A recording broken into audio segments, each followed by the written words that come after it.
The Wyoming sun beat down without mercy that August morning in 1885. Daniel Fletcher stood in the doorway of his barn, squinting against the white glare that turned the prairie into a shimmering mirage of gold and dust.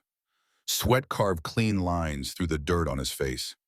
His shoulders carried the familiar ache of solitude, the kind that settles into a man's bones when he's been alone long enough to forget what company feels like. 3 years. That's how long it had been since Grace closed her eyes in that frozen January night. 3 years since the fever took her, while Daniel watched helpless as he'd been on a dozen battlefields where good men died screaming. 3 years since he'd spoken more than necessary words to another living soul. The ranch still ran, the cattle still grazed, but everything moved in silence now. A ghost operation run by a ghost of a man. Daniel preferred it that way. Silence didn't ask questions. Silence didn't leave. He was turning back toward the fence line, Winchester in hand, when he heard it. A small sound, barely audible over the wind, rattling through the cottonwoods. A scrape, maybe. Or a footfall, coming from the direction of the house. Daniel went still. His place sat 5 miles outside Redemption, far enough that visitors were rare and usually announced by the sound of hoofbeats long before they arrived. He listened harder, filtering out the wind, the distant lowing of cattle, the creak of the windmill. There it was again. Definitely coming from near the house. From the root cellar, if he wasn't mistaken. His jaw tightened. It wouldn't be the first time some drifter had helped themselves to his stores. Last spring, he'd run off a pair of cowboys who decided his smokehouse was fair game. The spring before that, a family of settlers had camped in his barn without asking, leaving their trash and taking half a bag of oats when they moved on. Daniel crossed the yard with long strides, boots kicking up little clouds of dust with each step. The root cellar doors sat at an angle against the side of the house, weathered wood-bleached gray by sun and time. One of them stood slightly ajar, a sliver of darkness visible in the crack. He didn't hesitate. He grabbed his Winchester from where it leaned against the porch rail, checked the chamber with practiced efficiency, and pulled open the cellar door in one smooth motion. Sunlight flooded down the wooden steps, illuminating dust motes that danced like stars in the sudden brightness. "Come on out," he said. His voice was level and hard, the voice he'd used to give orders to frighten boys wearing Union blue. "Got a rifle aimed right where you're standing." For a long moment, nothing. Then a rustle, and a figure emerged from the shadows at the bottom of the stairs. Small, too small to be a man. Daniel's eyes adjusted, and he found himself looking at a girl. Maybe 15, maybe 16. Hard to tell through the layer of grime that covered her like a second skin. She wore a dress so faded its original color was anyone's guess, torn at the hem and stained with what looked like dried blood. Her feet were bare and filthy, wrapped in strips of cloth that had once been white. Dark hair fell loose around her shoulders in tangles that spoke of days without care. She held an apple in one hand, half-eaten. Her eyes were the color of creek water, in winter gray and clear and empty of everything except exhaustion. The Winchester was heavy in Daniel's hands. His finger rested on the trigger steady. He'd killed men before. Boys, really. Confederate soldiers who'd been somebody's sons, somebody's brothers, maybe somebody's fathers. He'd looked into their eyes as they died and felt nothing because feeling would have destroyed him. But this girl looked up at him without pleading, without tears. Just a flat, exhausted emptiness that made something twist uncomfortably in Daniel's chest. He recognized that look. He'd seen it in his own mirror for 3 years. "My parents died this morning," she said. Her voice was quiet but clear, each word falling into the silence like a stone into still water. "I only wanted an apple." Daniel's finger stayed on the trigger. The girl didn't move, didn't flinch. She just stood there at the bottom of his cellar stairs, barefoot and hollow, like she'd already accepted whatever came next. Something in Daniel's hand began to shake. Not fear. He'd faced Confederate artillery at Gettysburg without trembling. He'd charged through the wilderness with bullets whining past his ears like angry hornets. He'd held dying men in his arms and felt their last breath rattle out against his chest. But this girl, this child covered in grave dirt with death in her eyes, made his hand shake. He lowered the rifle. The movement surprised him as much as it probably surprised her. Daniel Fletcher didn't make decisions on impulse anymore. He planned, he calculated, he survived. But looking at this girl, he saw something he thought he buried with Grace. He saw purpose. "Your parents," he repeated slowly, his voice rougher than he intended. Cholera, she said. She took another bite of the apple, chewing mechanically like eating was just another task to complete before the end. We were camped by the creek 2 miles east. They got sick 3 days ago. This morning they stopped breathing. I buried them as best I could and started walking. Saw your place from the ridge. Daniel studied her face.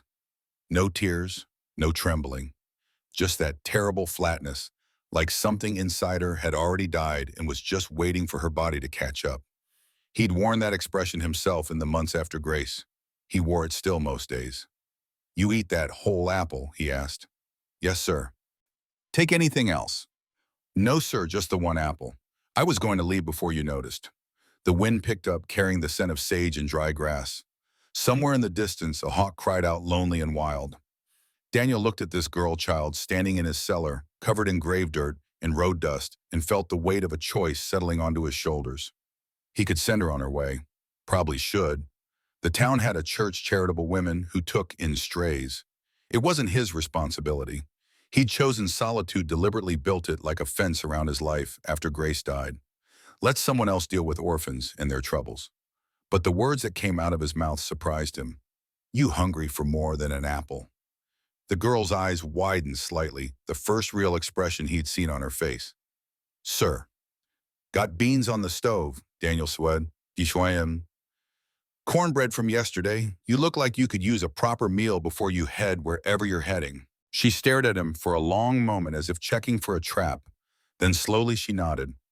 Yes, sir. Thank you. Daniel stepped back from the cellar entrance. Come on up then. But you try to steal anything else and charity ends quick. We clear. Yes, sir. She climbed the stairs slowly, and in the full sunlight, Daniel could see just how thin she was. The dress hung on a frame that was mostly bone and stubborn will. Her feet were worse than he'd thought, torn up and bleeding in places through the makeshift bandages. When she reached the top step, she swayed slightly, and Daniel realized with a start that she was probably close to collapse. When's the last time you drank water? He asked. Yesterday evening, I think, at the creek. Daniel bit back a curse. 3 years of living alone had made him forget how to care for anyone but himself and his animals. But the instinct was still there, buried under the grief and the silence. The same instinct that had made him share his rations with wounded Confederates after battles, even when they were supposed to be enemies. Inside, he said, now. The house was dark and cool after the brutal sun.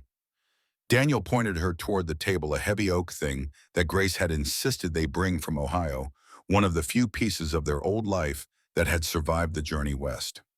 The girl sat carefully, like she was afraid the chair might collapse under her, and folded her hands in her lap. Daniel pumped water into a tin cup and set it in front of her. She picked it up with both hands and drank it down without stopping, water spilling from the corners of her mouth.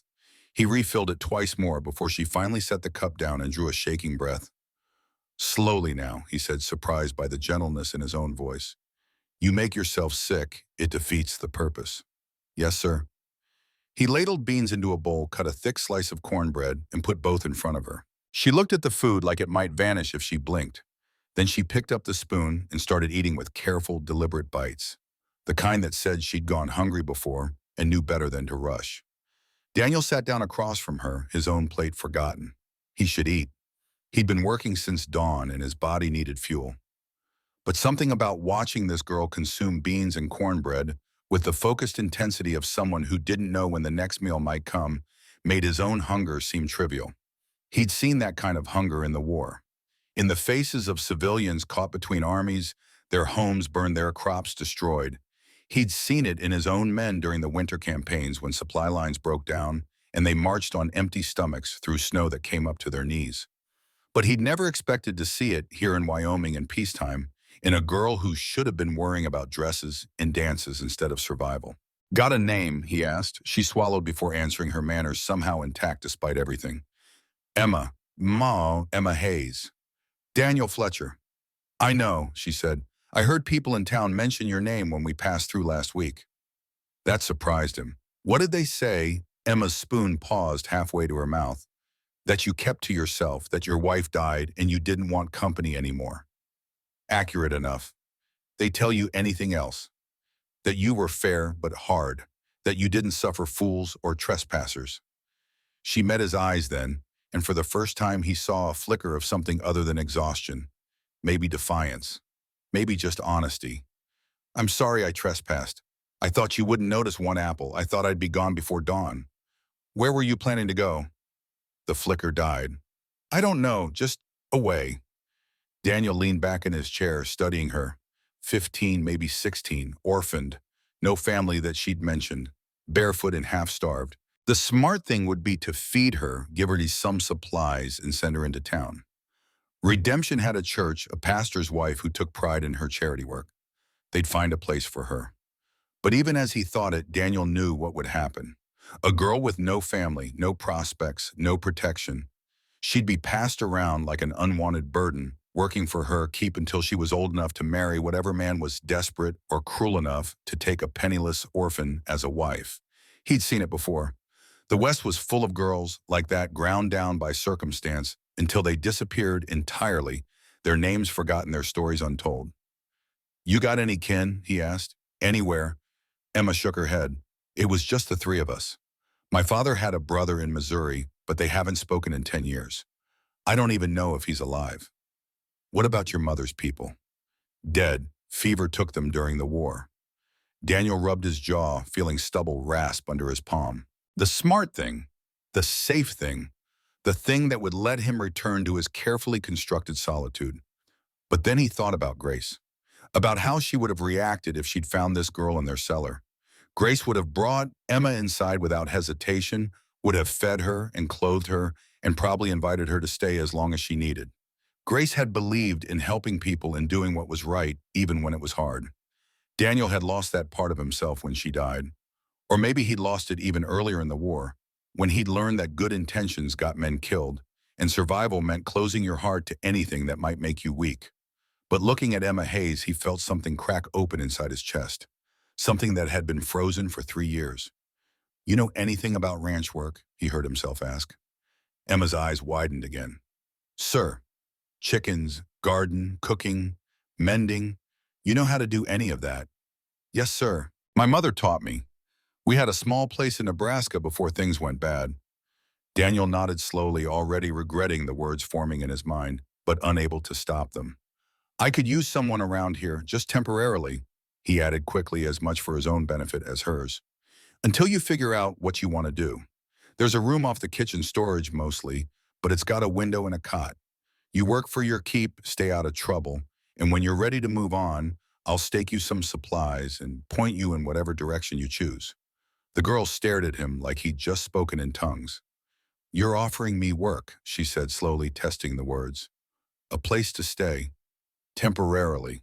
Daniel repeated, his voice harder this time, trying to rebuild the walls that had somehow crumbled in the last 5 minutes. I'm not looking for permanent company, but you're young and you've got no one, and turning you out right now would be the same as signing your death warrant. I won't have that on my conscience. Emma set down her spoon with shaking hands. For the first time since he'd found her in the cellar, her eyes filled with water. Not tears, not quite, but something close. Why? The question was so quiet he almost missed it. Why would you help me? You don't know me. I trespassed on your property. You could have shot me and been within your rights. Daniel looked away toward the window where dust motes danced in the afternoon light. Alone, he thought, because I know what it's like to lose everything. Because Grace would have taken you in without a second thought, and maybe doing this is the last decent thing I have left in me. But he didn't say any of that. Instead, he stood up and carried his plate to the sink. Finish your food, he said. Then I'll show you the room. We start work at dawn. The first week passed in a blur of silent mornings and exhausted evenings. Emma moved through the ranch like a ghost, doing what was asked, and then finding more to do without being told. She fed the chickens at dawn, weeded the garden until her hands blistered, scrubbed floors that hadn't seen soap in months. Daniel watched her work with the careful attention he'd learned in the army, where knowing your soldiers could mean the difference between victory and massacre. She was stronger than she looked, this girl. Tougher. She didn't complain when the work was hard or the day was long. She just did what needed doing and then moved on to the next task. On the third morning, Daniel found a pair of boots outside her door. Grace's boots worn but serviceable, the leather still good. He'd left them there sometime after midnight, unable to sleep, unable to stop thinking about Emma's torn feet wrapped in bloody rags. He didn't mention it. She didn't thank him. But the next evening he found his shirts mended, buttons replaced, tears sewn shut with careful stitches. Small exchanges, unspoken agreements. The beginning of something Daniel wasn't ready to name. On the seventh day, as they sat across from each other eating supper in comfortable silence, Daniel made a decision. $1 a week, he said, not looking at her. Plus room and board. Emma's fork stopped halfway to her mouth. Sir, wages, Daniel said more firmly this time. You work, you get paid. That's how it works. But I'm working for room and board. That's what we agreed. I'm changing the agreement. He finally met her eyes. $1 a week. You've earned it. Emma stared at the plate in front of her, and Daniel saw her throat work as she swallowed hard. Thank you, she whispered. He grunted and went back to his meal, uncomfortable with the gratitude in her voice, with the emotion that threatened to crack through his carefully maintained distance. This was business, just business. A fair exchange of labor for compensation. Nothing more. But that night, lying in bed and staring at the ceiling, Daniel admitted the truth to himself. Emma Hayes reminded him what it felt like to have something worth protecting. For 3 years, he'd just been going through the motions, working because that's what you did, surviving, because dying seemed like too much effort. Then this girl had appeared in his root cellar, and suddenly he had a reason to get up in the morning that wasn't just habit. Watching her bring the ranch back to life, the garden, the house, even the chickens seemed to lay better under her care, reminded him that things could grow again. Even in hard soil, even after everything burned down. The second week brought new challenges.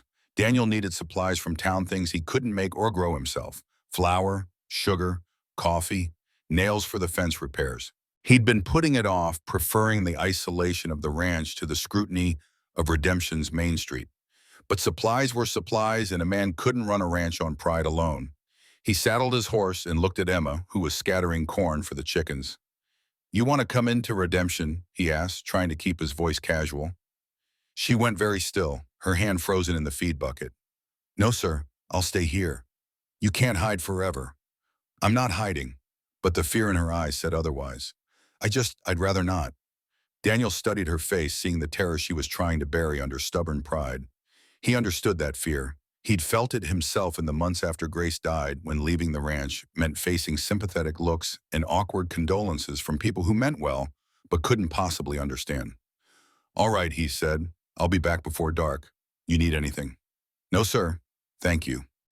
He rode out, and Emma watched until he disappeared over the ridge. Then she went back to work, moving faster now, as if she could outrun the fear by staying busy. Redemption looked the same as always when Daniel rode in. Dusty street, weathered buildings, the white church steeple pointing toward heaven like an accusation. He tied his horse outside Porter's general store and pushed through the door, the bell above jangling to announce his arrival. Mrs. Porter looked up from her counter, her expression shifting from neutral to something harder when she saw him. Mr. Fletcher, she said. Her voice was carefully neutral, but her eyes were cold. What can I get for you? Daniel pulled out his list, reading off items in a flat voice while Mrs. Porter gathered them with mechanical efficiency. No small talk, no pleasantries, just business conducted in the kind of silence that felt like judgment. He was paying his purchases when the door opened again and Sheriff Tom Bradley walked in.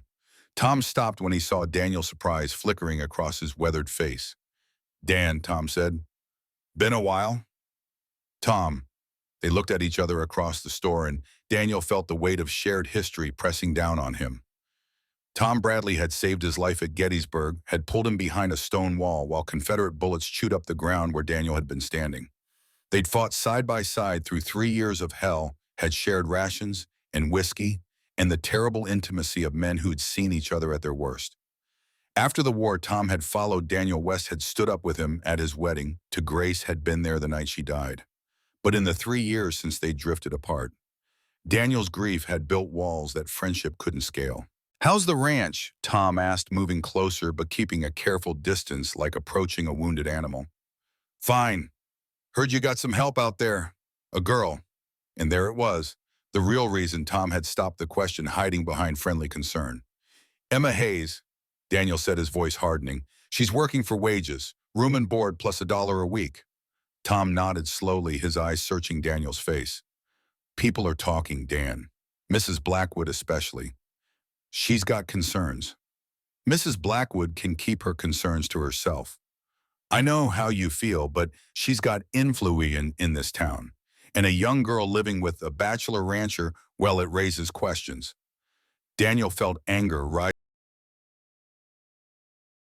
Anger he'd felt on battlefields when officers sent men to die for worthless ground. The same anger he'd felt watching Grace slip away while he stood helpless. Emma works for me, he said, each word falling like a hammer blow. That's all anyone needs to know. Tom raised his hands in a placating gesture. I'm not saying I agree with the gossip, just warning you it exists. You're my friend, Dan. I don't want to see you hurt by wagging tongues. Then tell the tongues to stop wagging. It's not that simple. Isn't it? Daniel picked up his supplies, hefting the sacks onto his shoulder. You're the sheriff, Tom. Part of your job is keeping the peace. Last I checked, that included stopping folks from spreading lies about innocent people. There's no law against talking. No, just against having a conscience, apparently. The words came out harsher than Daniel intended, and he saw Tom flinch. But he didn't take them back. He just nodded once and walked out, leaving Tom standing in the store looking like a man who'd been slapped. Outside, Daniel loaded his supplies onto his horse, his hands shaking slightly with suppressed rage. He'd killed men in the war. Good men. Men who were just following orders, just trying to survive, just wanting to go home to their families. He'd done terrible things in the name of duty and watched friends die for causes that seemed noble at the time, but turned hollow in the light of peace. And now these small-town hypocrites wanted to judge him for giving a homeless girl a place to work. He was climbing into the saddle when he heard a voice behind him. Mr. Fletcher. Daniel turned to see Mrs. Abigail Blackwood standing on the boardwalk, her thin frame draped in black despite the heat. She looked like a crow, he thought, sharp and predatory at all angles and hard edges. Mrs. Blackwood, she approached with careful steps, her hands folded primly in front of her. I wonder if I might have a word. I'm in a hurry. This won't take long.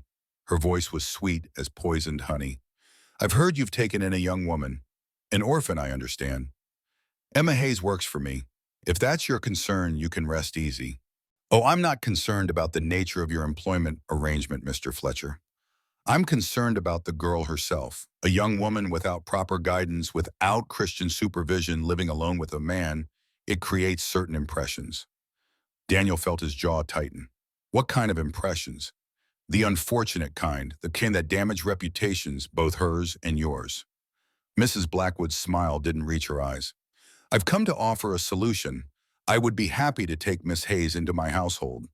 I could provide her with proper Christian education, teach her the domestic skills she'll need, and ensure she's raised in an environment suitable for a young woman. Emma's fine where she is. Is she, though, Mr. Fletcher? I don't doubt your good intentions. But a ranch is no place for a girl her age, especially without a woman's presence to guide her. And the talk, well, it will only get worse for both of you. Daniel looked at Mrs. Blackwood at the false concern in her eyes and saw something he recognized from the war. The same look officers had worn when they talked about glory and honor while sending boys to die. The same look politicians had worn when they talked about preserving the Union while farms burned and families starved. It was the look of someone who cared more about control than compassion. Thank you for your offer, Mrs. Blackwood, he said, his voice flat and hard. But Emma stays where she is. Good day. He rode out before she could respond, leaving her standing on the boardwalk with her mouth open in surprise. No one said no to Mrs. Blackwood, not in redemption. She ran the church auxiliary, organized all the charitable events, and had the ear of every merchant and rancher in the county. Daniel didn't care. He'd faced Confederate artillery without flinching. He wasn't about to be intimidated by a self-righteous busybody with a Bible in one hand and a grudge in the other. The ride back to the ranch gave him time to think. About Emma. About the choice he'd made to help her. About the consequences that were already starting to ripple out from that choice. He could still send her away. Tell her Mrs. Blackwood had made a generous offer, and it would be best for everyone if she accepted. Emma would understand. She'd pack her few belongings and go without complaint, grateful for the 2 weeks of safety he'd provided. It would be the smart thing to do. the safe thing, the thing that would let him return to his comfortable solitude without the complication of town gossip and moral judgment. But riding across the prairie with the sun beating down and the wind carrying the scent of sage, Daniel realized something. He didn't want the smart thing. He didn't want safe. He'd been safe for 3 years, and it had nearly killed him. Emma Hayes had walked into his life like a ghost, and somehow, impossibly, she'd reminded him what it felt like to be alive, to have purpose, to protect something worth protecting. He wasn't giving that up, not for Mrs. Blackwood, not for anyone. When he rode into the yard, Emma was in the garden, hands dark with soil, her face flushed from the heat. She looked up as he approached, and something in her expression made him think she'd been worrying the whole time he was gone. "Everything all right?" she asked. "Fine," Daniel said, dismounting. He pulled a package from his saddlebag. "Got you something." Emma wiped her hands on her dress and took the package, carefully unwrapping the brown paper to reveal a length of blue fabric, simple but good quality. "For a dress," Daniel said, suddenly awkward. "If you know how to sew." "I do." Emma's voice was soft. "Thank you. How much do I owe you?" "Nothing. Consider it part of your wages." She looked up at him, and Daniel saw tears threatening at the corners of her eyes. "You've already done so much." "It's just fabric, Emma." "No." She shook her head. "It's not." They stood there in the yard for a moment, the package between them, and Daniel felt something shift in the air. Not romance, he told himself. Nothing like that. Just recognition. Two people who'd lost everything finding in each other something like understanding. "Town's talking," he said, finally feeling she deserved to know. Mrs. Blackwood especially. "She offered to take you in." Emma's face went pale. "What did you say?" "I said no. But the talk, it'll make things hard for you." "Let it." Daniel pulled the saddle from his horse, his movements deliberate. "I've faced worse than gossip, and I keep my word. You're staying here as long as you want to, and anyone who's got a problem with them that can take it up with me directly." Emma was quiet for a long moment. Then so softly he almost missed it, she said, "No one's ever stood up for me before. Not like that." Daniel didn't know what to say to that, so he said nothing. He just carried his saddle to the barn, leaving Emma standing in the garden with her blue fabric and her tears, and tried to ignore the warmth spreading through his chest. That night, as they sat on the porch watching stars emerge, Daniel found himself talking more than he had in years. About the ranch, about the plans he'd had before Grace died, about the drought that had nearly broken him 2 summers back, and the winter storm that had killed 20 head of cattle. Emma listened without interrupting, asking occasional questions that showed she was really paying attention, really trying to understand. It reminded Daniel of Grace, who'd had the same gift for listening, for making you feel like your words mattered. But Emma wasn't Grace. She was her own person, with her own strength and her own quiet determination. And maybe that was better. Maybe that's what Daniel needed. Not a replacement for what he'd lost, but something new, something unexpected, something worth fighting for. 2 weeks became 3. The garden showed green shoots pushing through soil. The chickens laid more regularly under Emma's care. The house lost some of its dusty neglect rooms that had been closed for years, now open to light and air. And slowly, carefully, Daniel began to feel like a man again, instead of a ghost. It was the 4th week when trouble found them.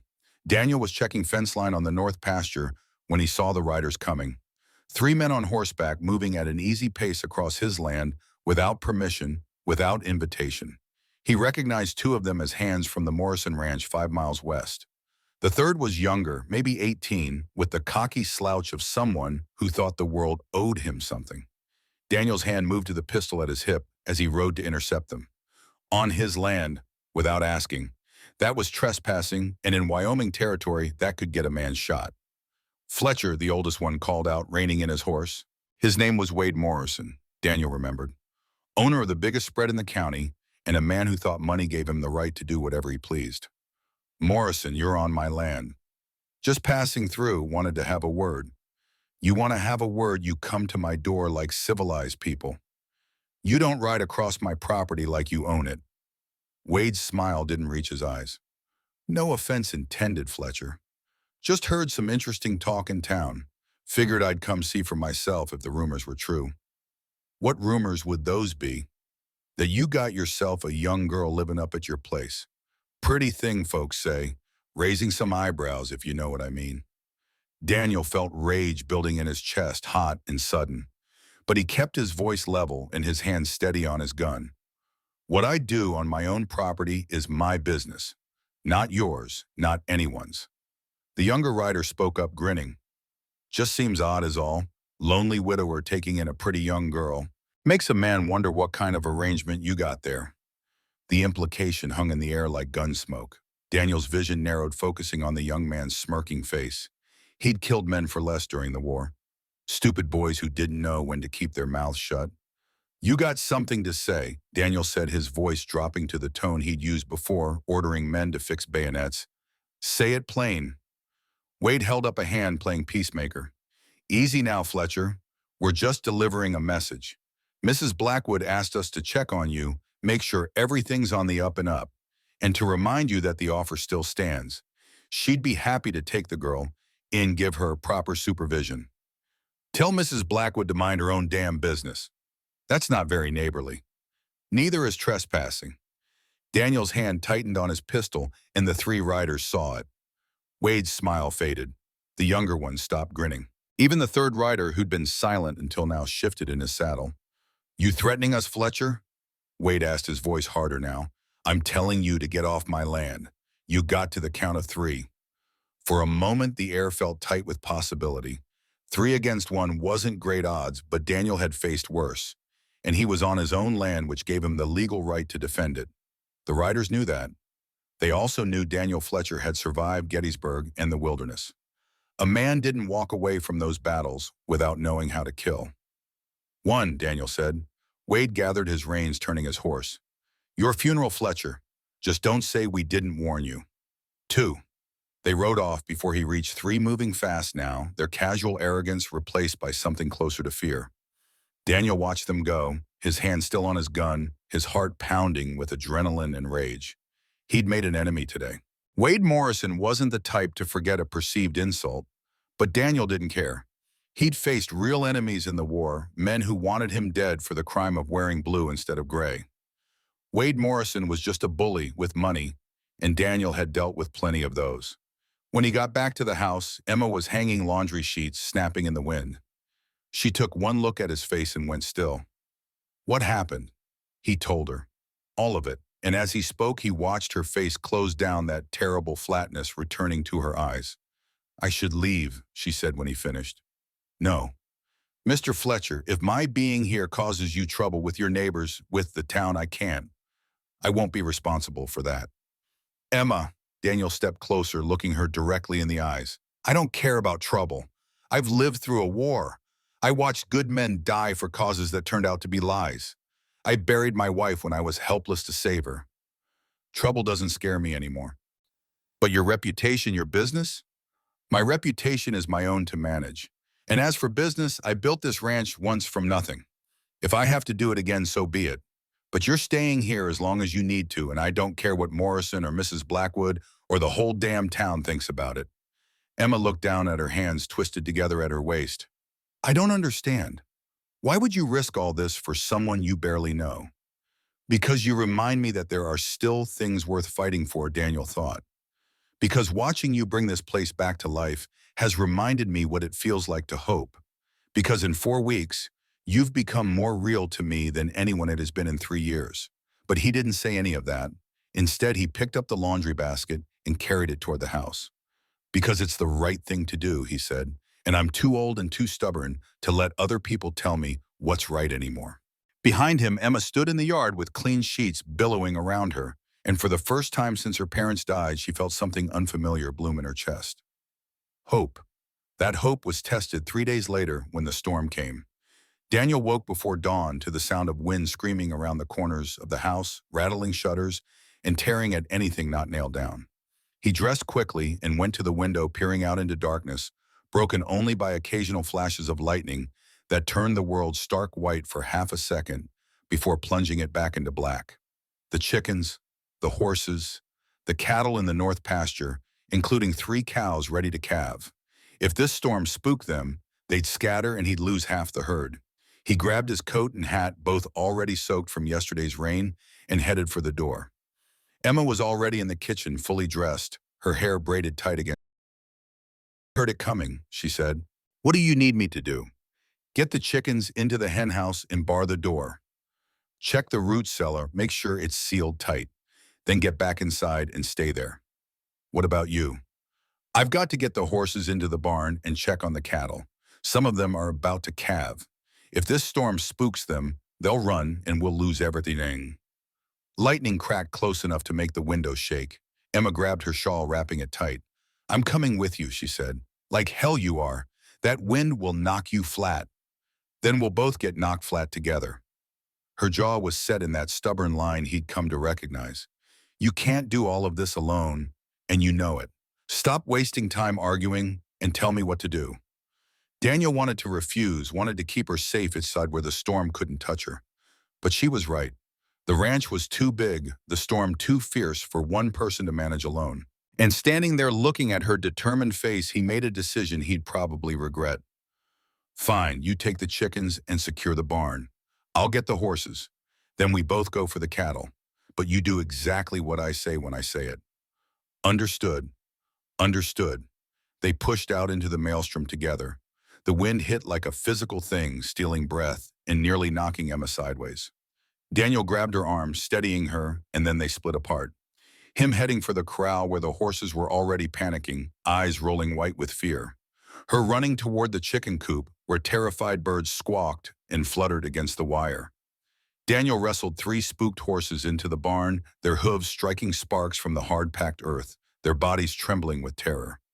He could hear Emma somewhere in the darkness calling to the chickens in a voice that somehow stayed calm, despite the wind trying to tear the words from her mouth. The girl had spine, he had to give her that.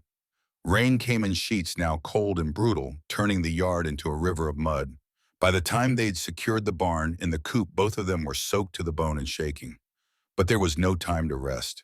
The cattle were still out there, and Daniel knew from experience that terrified animals did stupid things. Ran into fences, trampled each other, or worse, scattered so far across the prairie they'd never be found again. He saddled 2 horses with numb fingers while Emma found rope and an extra coat that had belonged to Grace. It swallowed her small frame, but it was better than the thin shawl she'd been wearing. They mounted up, and Daniel led the way into the storm toward the north pasture where he'd last seen the herd. Lightning illuminated the landscape in violent bursts, fence posts leaning at drunken angles, tumbleweeds cartwheeling across the prairie, and in the distance, the dark mass of cattle bunched together and starting to move, starting to run. Stay with me, Daniel shouted over the wind. Don't get separated. They pushed their horses into a gallop, racing to get ahead of the herd. Daniel's plan was simple. Turn the leaders, force them into a circle, keep them from scattering. But simple didn't mean easy. Not in this weather, not with visibility reduced to whatever the lightning revealed and animals too frightened to think straight. A cow broke from the herd, bellowing heavy with calf. She ran straight for a section of fence that the storm had already weakened. Emma saw it happen and didn't hesitate. She wheeled her horse and went after the cow rope already swinging above her head. Daniel's heart jumped into his throat as he watched her lean from the saddle, impossibly small against the storm, and loop the rope around the cow's neck. The animal fought, pulling hard enough that for a terrible moment Daniel thought Emma would be dragged from the saddle. But she wrapped the rope around the horn and used her horse's weight to slow the cow, turn it, bring it back toward the herd. Her face was set with concentration, rain streaming down her cheeks. And in that moment, watching this girl he barely knew fighting a storm with nothing but determination and skill, Daniel felt something shift in his chest. She wasn't just surviving anymore. She was fighting, and she was damn good at it. Together they worked the herd, shouting and whistling, using their horses to push the cattle into a tight circle. It took another hour, maybe more. Time lost all meaning in the storm, but eventually the animals settled, bunched together for warmth and protection, no longer trying to run. Daniel rode the perimeter one more time, counting heads by lightning flash, and was relieved to find they hadn't lost any. He dismounted and moved among the cattle on foot, checking for injuries, signs of distress. Most were fine, just spooked. But 3 cows were in active labor, pushed into it early by the stress of the storm. He knelt beside the first one, running experienced, hands over her swollen belly, and felt the calf moving inside. She's close, he said to Emma. Stay with her, talk to her, keep her calm. What are you going to do? Fix that fence before the whole damn thing comes down. He left Emma with the laboring cow and rode hard back to the barn to grab tools and fresh wire. By the time he returned, two of the cows had delivered, one successfully on her own, the other with Emma's help. He found her kneeling in the mud beside a newborn calf slick with birth fluid, helping it find its feet while the mother lowed anxiously nearby. "Is it all right?" Daniel called. "Strong?" Emma called back, and there was something like triumph in her voice. "It's strong." The third cow was having trouble. Daniel could see it immediately. The calf was turned wrong, one leg back, and the mother was exhausting herself trying to push it out. He stripped off his coat and rolled up his sleeves, and Emma moved beside him without being asked, holding the cow's head, murmuring nonsense words of comfort while Daniel worked. It was brutal, necessary work. He had to reach inside, find the trapped leg, turn the calf, while the mother bellowed and strained. His hands were numb from cold and slick with blood and birthing fluid. In the darkness and the rain, with lightning flashing overhead and thunder rolling like artillery, it felt almost like the war, like field surgery performed in desperate conditions with inadequate supplies and too many dying men. But finally, he felt the calf shift into position. "One more contraction," he said, his voice rough from shouting. "One more." The calf slid free, landing in the mud in a tangle of spindly legs and confusion. For a terrible moment, it didn't move. Daniel's hands froze, his breath caught in his throat. He'd seen too much death in his life. Too many things that should have lived, but didn't. Then Emma was there, clearing the calf's nose and mouth, rubbing it roughly with handfuls of prairie grass. The calf gave a wet cough and drew its first shaking breath. "Live," Emma said, and Daniel heard tears in her voice. "It's alive." They sat back in the mud, exhausted, while the mother cleaned her new baby, and the storm gradually began to lose its fury. The wind dropped from a scream to a moan. The rain became a steady drumming instead of a deluge. Dawn was breaking somewhere beyond the clouds, turning the world from black to gray. Daniel looked at Emma, covered in mud and blood and rain, shaking with cold and exhaustion, and felt something crack open in his chest. She'd stayed. She'd fought beside him. She'd saved that calf's life with nothing but determination and quick thinking. And she'd done it all without complaint, without hesitation, like it was the most natural thing in the world. "You did good," he said, his voice rough. She looked at him, and despite everything, the cold, the exhaustion, the fear, she smiled. "So did you." They rode back to the ranch as the storm finally broke, sunlight piercing through the clouds in golden shafts that made the wet prairie glitter like it was covered in diamonds. The damage was extensive. Fences down, shingles torn from the barn roof, the garden partially flooded, but the animals were safe. The ranch had survived. And Daniel Fletcher, for the first time in 3 years, felt truly alive. 3 days after the storm, Emma asked if she could ride into town with Daniel. She needed thread needles, maybe some cheap muslin, to make something new. She'd been wearing the same 2 dresses for weeks, washing and mending them, until the fabric was nearly transparent in places. Daniel had given her wages, $4 now carefully saved in a tin under her cot. She wanted to spend them like a person who had a right to. Daniel hesitated. He'd seen the way Wade Morrison's men had looked at her existence, the implications they'd made. Taking Emma into redemption felt like striking a match near dry kindling. But when he looked at her face, at the quiet determination there, he couldn't bring himself to say no. "All right," he said, "but we go in, get what we need, and come straight back. No lingering." "I understand." They rode in silence, Emma perched on the wagon seat beside him, wearing her better dress and the boots he'd bought her. She'd braided her hair and pinned it up, and in the morning light she looked older than her years. Not a child anymore, but not quite a woman either. Something in between, suspended in that difficult space where the world hadn't yet decided what to make of her. Redemption appeared on the horizon like a broken promise. A scattering of buildings huddled together against the endless prairie wood, and hope weathered gray by wind and disappointment.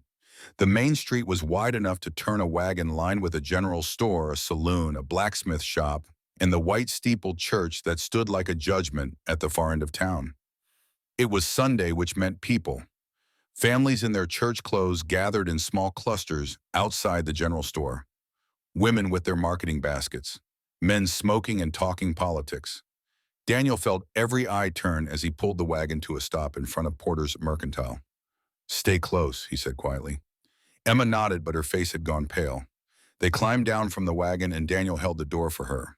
The bell above jangled, and inside the store smelled of coffee leather and the particular mustiness of dry goods kept too long in the heat. Mrs. Porter stood behind the counter, a thin woman with iron gray hair and a mouth that looked like it had forgotten how to smile. "Mr. Fletcher," she said, her voice carefully neutral. Then her eyes moved to Emma. "And this must be your guest." "Emma Mahays," Daniel said before Emma could speak. "She's working my ranch. Needs some sewing supplies." "I see." Mrs. Porter's gaze raked over Emma like she was evaluating livestock. "Well, thread's over by the fabric. Needles are in the case." Emma moved toward the indicated area, keeping her eyes down, and Daniel felt something tighten in his chest. He wanted to say something to defend her against the weight of that stare, but he knew it would only make things worse. The door opened again, and three women entered. Mrs. Abigail Blackwood and two others Daniel recognized but couldn't name. Their conversation died the moment they saw Emma. "Why, Mr. Fletcher?" Mrs. Blackwood said, her voice dripping with false sweetness. "How unexpected to see you in town on a Sunday." "Ma'am," Daniel touched the brim of his hat. Mrs. Blackwood's eyes moved to Emma, who had gone very still by the fabric table. "And you must be the young woman everyone's been talking about." "Emma, is it?" "Yes, ma'am." Emma's voice was barely audible. "How fortunate that Mr. Fletcher took you in after your tragedy. Such Christian charity." The words were right, but the tone was wrong. Sharp edges hidden under syrup. "Though I must say it does seem unusual for a young girl to be living alone with a bachelor. People do wonder about propriety." Daniel stepped forward, putting himself between Mrs. Blackwood and Emma. "Emma's working for wages, same as any ranch hand. Nothing improper about it." "Oh, I'm certain there isn't." Mrs. Blackwood's smile was thin as paper. "Still, appearances matter, don't they? Perhaps it would be more suitable if the girl stayed with a proper family. I'm sure we could find someone willing to take her in, teach her Christian values and appropriate behavior." "She's fine where she is," Daniel said flatly. "But is she, though?" One of the other women spoke up, emboldened by Mrs. Blackwood's presence. "A girl her age living with a man, no chaperone, no supervision. What kind of lesson does that teach? What kind of future does she have living like that?" Emma's hands trembled as she set down the thread she'd been holding. "I should wait outside," she said quietly. "No." Daniel's voice was sharp enough that several people turned to look. "You're a paying customer. You've got as much right to be here as anyone." "Mr. Fletcher," Mrs. Blackwood said, her voice hardening beneath the sweetness, "we're only thinking of the girl's welfare. Surely you can see how this situation looks." Daniel felt years of restraint cracking like old leather. 3 years of grief, 3 years of silence. 3 years of letting the world happen around him while he barely existed within it. But this judgment of an innocent girl who'd done nothing wrong except lose her parents and try to survive this, he wouldn't tolerate. "I don't care how it looks," he said, and his voice carried the weight of every battlefield he'd walked, every man he'd buried, every moment of suffering he'd endured. "Emma was orphaned. She needed help. I gave it. What I do on my own land with my own money is nobody's business but mine. It becomes our business when it affects the moral character of our community." Mrs. Blackwood snapped, the pretense of sweetness finally dropping. "That girl is living in sin whether you acknowledge it or not, and we have a responsibility. The only thing living in sin around here is your gossip." Daniel's voice was low but carried through the store like thunder. "Emma Hayes works harder in a day than most folks in this town work in a week. She's respectful, honest, and decent. Whatever poison you're spreading about her says more about you than it does about her." The store had gone silent. Even Mrs. Porter had stopped pretending to organize her inventory.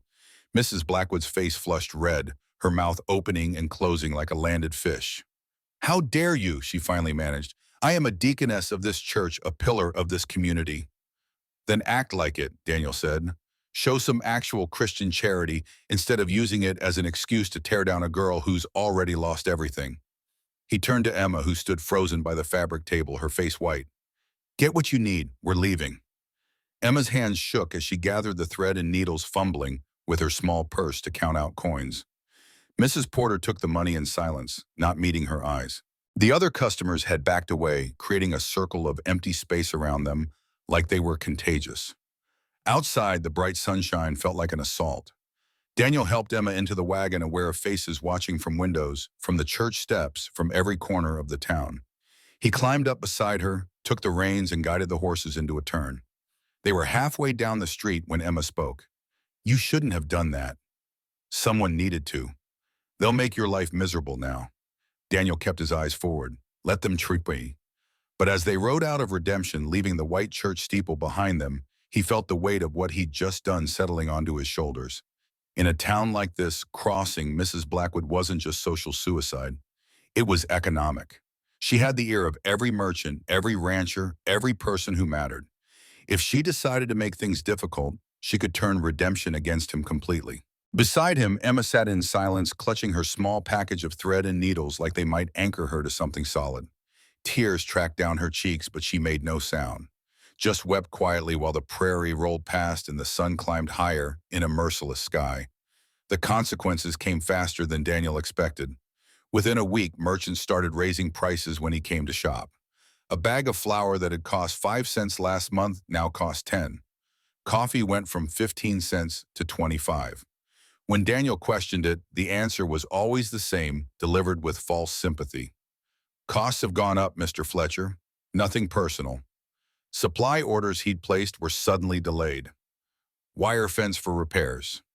Haven't got it in stock yet. Nails, shipments running late. Hay for winter feed. Wagon broke down, try again next month." The blacksmith, a man Daniel had known for 5 years, suddenly claimed he was too busy to repair the plow blade that had cracked during spring planting. "Got a lot of work backed up, Fletcher. Maybe in a few weeks." But when Daniel rode past the shop later that day, the forge stood cold and empty. It was slow strangulation designed to break a man's will without leaving obvious fingerprints. But Daniel had survived worse. He'd lived through the wilderness campaign on hardtack and creek water. He'd spent a winter at Petersburg eating bark and boiling leather to make soup. He could handle expensive coffee and delayed supplies. What he couldn't handle, what made rage burn in his chest like artillery fire, was losing 5 head of cattle to what could only be theft. He found the gap in his fence on a Tuesday morning, fresh tracks leading east toward Morrison's land. No signs of wolves or predators, just boot prints and hoof marks and the unmistakable evidence that someone had cut his fence and driven his cattle through. He rode straight to town and found Sheriff Tom Bradley in his office boots up on his desk reading yesterday's newspaper. "Dan," Tom said, lowering the paper. His eyes held something that looked like guilt. "What brings you in?" "Lost 5 head of cattle last night. Fence was cut. Tracks lead toward Morrison's spread." Tom's feet came off the desk. "You sure about that?" "I can read," signed Tom. "Someone cut my fence and drove my cattle east. That's Morrison's land. That's not proof Morrison took them. It's enough to investigate." Tom stood moving to the window, looking out at Main Street like it held answers. "With folks in town right now. I know Mrs. Blackwood's been talking. But accusing Wade Morrison of cattle rustling, that's serious. I need real evidence." "I just gave you evidence. Tracks, cut fence, missing cattle. I need more than that. I need witnesses. Or better yet, I need to see Morrison's cattle with your brand on them." Daniel felt something cold settle in his stomach. "You're not going to do anything." "I didn't say that. I'm saying I need to be careful. Morrison's got influence. If I go accusing him without solid proof, it'll blow back on both of us. So my cattle are just gone. That's acceptable to you." Tom turned from the window, and Daniel saw frustration in his old friend's face. "It's not acceptable, but it's reality. We live in a place where power matters more than justice sometimes. You know that as well as I do. I know that in the war we fought for what was right even when it was hard. I know that you saved my life at Gettysburg because it was the right thing to do, not because it was easy. When did you stop caring about right and wrong?" The words hung between them like gun smoke. Tom's face went red, then white. "That's not fair, Dan. You know that's not fair." "Don't I?" Daniel moved toward the door. "I thought I knew you, Tom. Thought you were the kind of man who stood up for what was right regardless of consequences. Guess I was wrong." He left before Tom could respond, walking out into the afternoon heat with his hands shaking and his jaw clenched so tight his teeth ached. He'd lost more than cattle that day. He'd lost faith in a friend, in a man he'd trusted with his life. But that night something unexpected happened. As the sun was setting, Daniel heard a wagon approaching the ranch. He grabbed his rifle out of habit, still wary after the confrontation in town, and stepped onto the porch. It was Mrs. Peterson, a widow with 3 children who lived on a hardscrabble farm 5 miles south. Her youngest boy sat beside her on the wagon seat, his face covered in red welts. "Mr. Fletcher," she called, her voice tight with worry. "I'm sorry to bother you, but I heard Miss Hayes knows something about healing. My boy's got a rash, and it's getting worse. Can't afford Dr. Cole, and I didn't know where else to turn." Emma appeared in the doorway, wiping her hands on her apron. She took one look at the boy and moved forward without hesitation. "Bring him inside," she said. "Let me take a look." Daniel watched as Emma examined the child with gentle, competent hands, asking questions about when it started, what he'd eaten, where he'd been playing. The boy whimpered but didn't cry, trusting this stranger with his pain. "It's not serious," Emma said finally, relief clear in her voice. "Looks like poison oak. Keep it clean, don't let him scratch, and it should clear up in a week or so. I'll make you a poultice to help with the itching." She disappeared into the kitchen and came back with a jar of something that looked like mud, but smelled like mint and willow bark. "Apply this twice a day, and if it gets worse or he develops a fever, you come back immediately. Or better yet, take him to Dr. R. Cole." Mrs. Peterson clutched the jar like it was gold. "I can't pay much, but I brought eggs." "That's more than enough," Emma said, smiling. After they left, Emma returned to the kitchen to clean up. Daniel followed, leaning against the doorframe, watching her work. "You're good at that," he said. "My mother taught me. She knew herbs, healing plants. Said knowledge like that was worth more than gold, because you could never lose it." She was right. Emma looked at him, then really looked at him, and Daniel saw something shift in her expression. Understanding, maybe, or recognition. "Mrs. Peterson came here because the town won't help her," Emma said quietly. "Because she's poor and alone and doesn't matter to people like Mrs. Blackwood." "I know. That's going to keep happening, isn't it? People coming here instead of going to the church for help." "Probably." Emma nodded slowly, and Daniel saw determination settle over her features like armor. "Good," she said. "Let them come." Over the next 2 weeks, more came. A ranch hand with a deep cut on his arm that Emma cleaned and stitched while Daniel held the man steady. An old Chinese man who worked on the railroad needing medicine for a cough that wouldn't quit. A young mother whose baby wouldn't nurse properly, terrified she was doing something wrong. Emma helped them all. Never charging money but accepting what they could give. Fresh meat, preserved vegetables, help with fence repairs, a slow economy of gratitude that operated completely outside Mrs. Blackwood's influence. And Daniel, watching this transformation, realized something profound. Emma Hayes wasn't someone who needed saving. She was someone who saved others. And in helping her, he hadn't rescued a victim. He'd given a healer the space to heal. But their fragile peace shattered on a Saturday afternoon when Maggie Warren drove her wagon into the yard like the devil himself was chasing her. Daniel was in the barn repairing tack when he heard the frantic sound of hooves and wheels.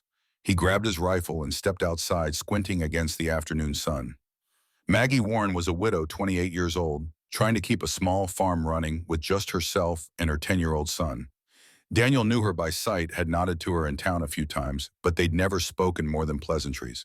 Now she practically fell from the wagon seat, her face white with terror. "Mr. Fletcher," she gasped, "please, I need help. My son, he's sick, real sick. Dr. Cole's at Morrison's ranch, delivering a baby, won't be back for hours, and I don't know what to do." Daniel moved to the wagon and looked inside. The boy James lay on a pile of blankets, his face flushed with fever, his breathing shallow and rapid. Even without touching him, Daniel could see this was serious. Emma appeared at his elbow, drawn by the commotion. She took one look at James and climbed into the wagon without a word. "How long has he been like this?" she asked, placing her hand on the boy's forehead. "Since yesterday morning. Started as a stomach ache. Then the fever came. Mrs. Blackwood said it was probably just something he ate, that he'd be fine by morning, but he's getting worse." Emma's hands moved over the boy's abdomen, gentle but firm, and Daniel saw her face change. Saw fear flicker in her eyes before she masked it with professional calm. "Mrs. Warren," Emma said carefully, "I need you to help me get James inside. Mr. Fletcher, we need Dr. Cole, now." The urgency in her voice sent ice through Daniel's veins. He'd heard that tone before in field hospitals during the war. when surgeons knew they were racing death and losing. "What is it?" he asked. "Appendicitis, I think." His belly's rigid tender on the right side. "And the fever?" She looked at Daniel and he saw the question in her eyes. The doubt. The fear that she might be wrong. But he also saw determination. The same determination he'd seen in her face during the storm when she chased down that runaway cow. "You're sure?" he asked. "No, but if I'm right and we wait, he'll die." Daniel didn't hesitate. He ran for his horse, saddled it in record time, and rode out at a gallop toward Morrison's ranch. 10 miles of hard riding, pushing his horse to speeds that could break a leg if they hit a prairie dog hole. But James Warren was dying, and Dr. Cole was the only man within 50 miles who could save him.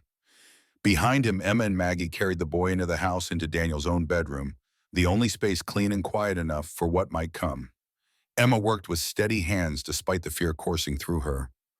Willow bark tea to fight the fever, cool compresses to bring down his temperature, careful monitoring of his breathing, his pulse, his pain. She remembered her mother's teachings, heard her voice as clearly as if she were standing in the room. Hard belly, one-sided pain, high fever. "That's appendicitis, Emma. If it ruptures, the poison spreads through the whole body. Most don't survive." Maggie sat beside her son, holding his hand, tears streaming silently down her face. "I should have come here first," she whispered, "when he started getting sick." But Mrs. Blackwood said she knew about these things, said I was being hysterical, that James just needed discipline, not coddling. So I listened to her. And now, "You're here now," Emma said firmly. "That's what matters." But inside she was terrified. What if she was wrong? What if it wasn't appendicitis but something else? What if Dr. Cole didn't come in time? What if James died here in this house because she'd convinced them it was serious when it wasn't? No. She pushed the doubts away. Her mother had taught her to trust her instincts, to listen to what the body was telling her. And James's body was screaming that something was very, very wrong. 2 hours passed. The longest 2 hours of Emma's life. James thrashed with fever, crying out in pain. Maggie prayed. Emma worked changing compresses, monitoring vitals, trying to keep the boy comfortable while they waited for help that might not come. Then she heard it. Hoofbeats. Multiple horses moving fast. Daniel burst through the door, followed by a gray-haired man carrying a black medical bag. Dr. Harrison Cole, 55 years old, with sharp eyes and capable hands. He took one look at James and his face went grim. "Appendicitis," he said. Not a question. A diagnosis. "Advanced. I need to operate immediately or he'll die." He turned to Emma, really seeing her for the first time. "You've been caring for him?" "Yes, sir." "Good work. The fever's high but manageable. He's hydrated. You might have saved his life by keeping him stable." Dr. Cole started unpacking his bag, setting out instruments with practiced efficiency. "But I need help. I can't do the surgery alone. Fletcher, you willing?" Daniel's hands clenched at his sides. He'd seen field surgery during the war, had held men down while surgeons worked, had watched limbs sawed off and wounds cauterized with hot iron. The memories were vivid enough to make his stomach turn. But he nodded. "Tell me what to do." "Actually," Dr. Cole said, looking at Emma, "I need both of you. Miss Hayes, you'll manage the chloroform. Keep him under, but not too deep. Monitor his breathing. Fletcher, you assist me directly. Can you handle blood?" Daniel almost laughed. "I've handled worse." "Then let's begin." They transformed Daniel's bedroom into an operating theater, boiling instruments on the stove, laying out clean sheets, Emma preparing the chloroform with hands that shook slightly but moved with growing confidence. Dr. Cole worked fast, explaining as he went. The first incision clean and precise. The blood that welled up, darker than Daniel remembered from the war. The careful separation of tissue layer by layer until the infected appendix came into view. "There," Dr. Cole muttered. "See, inflamed, swollen. Another few hours and it would have burst." Daniel saw the small, angry organ that could kill a child. Saw Dr. Cole's skilled hands removing that, tying off blood vessels, working with the calm efficiency of long practice. Emma counted drops of chloroform, watched James's breathing with hawk-like intensity. When his respiration slowed too much, she reduced the dose. When he started to stir, she added more, walking a tightrope between too much and too little, between safety and danger. And Daniel, holding retractors and passing instruments, felt a strange sense of purpose settle over him. This wasn't war. This wasn't killing. This was saving, creating life instead of ending it. And somehow being part of this, helping Dr. Cole and Emma fight for this boy's life, felt more meaningful than anything he'd done in years. The surgery took 2 hours. When Dr. Cole finally stepped back, washing blood from his hands, James was breathing steadily. Alive. Saved.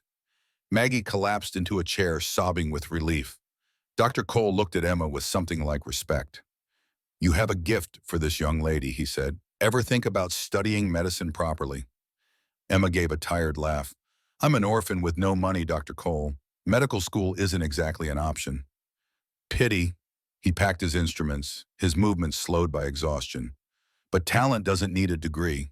You saved that boy's life today, Miss Hayes. Don't let anyone tell you different." After he left, after Maggie settled into a chair beside her sleeping son, Daniel found Emma on the porch staring out at the sunset. "You all right?" he asked. "I was so scared," she admitted. "What if I'd been wrong? What if it wasn't appendicitis? What if I'd made things worse?" "But you weren't wrong, and you didn't make things worse. You did exactly what needed doing when it needed doing. That takes courage." Emma turned to look at him, and in the fading light, Daniel saw something he hadn't seen before. Not a girl who needed protecting, but a woman who'd found her calling, someone who could stand beside him, not behind him. "Thank you," she said, "for believing me, for riding to get Dr. Cole, for helping during the surgery. I couldn't have done it without you."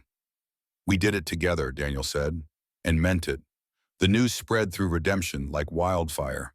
Within 3 days, half the town knew that Emma Hayes had diagnosed a dying child, that Dr. Cole had performed surgery at the Fletcher Ranch, that James Warren was alive because of them. And on Sunday, Maggie Warren stood up in church and told her story. Daniel wasn't there to see it, but he heard about it later from multiple sources, each telling essentially the same tale. Maggie had risen during the announcements, her voice shaking but clear, and spoken truth to power. She told them how she'd gone to Mrs. Blackwood first seeking advice about James's illness, how Mrs. Blackwood had dismissed her concerns, had called her hysterical, had said the boy just needed discipline, how she'd sent Maggie away without even looking at James. And then Maggie told them about coming to the Fletcher Ranch as a last resort, about Emma's immediate recognition of the danger, about Daniel's hard ride to fetch Dr. Cole, about the surgery that saved her son's life. "This is Christian charity," she'd said, her voice carrying through the packed church. "This is what love looks like. Not judgment, not gossip, but action. Helping when help is needed, not when it's convenient." The congregation had sat in stunned silence. Mrs. Blackwood, sitting in her usual pew near the front, had gone white as snow. Reverend Price had tried to smooth things over to suggest everyone had done their best with the information available. But the damage was done. The seed of doubt had been planted, and people started asking questions. If Mrs. Blackwood had been so wrong about James Warren, what else might she be wrong about? What other judgments had she made without real knowledge? What other lives had been affected by her certainty? That evening, Sheriff Tom Bradley rode out to the ranch. Daniel met him in the yard, wary but not hostile. "Dan," Tom said, dismounting, "got a minute?" "Always got time for an old friend." Tom flinched at the emphasis on friend. "I deserve that, and I deserve worse. I came to tell you I found your cattle, 5 head with your brand mixed in with Morrison's herd. I'm arresting him tomorrow for theft." Daniel felt surprise ripple through him. "What changed?" "Maggie Warren's testimony made me think about what you said, about right and wrong, about the kind of man I used to be." Tom met his eyes squarely. "I'm sorry, Dan. I let fear make me weak. I let Morrison and Mrs. Blackwood intimidate me into ignoring my duty. That ends now."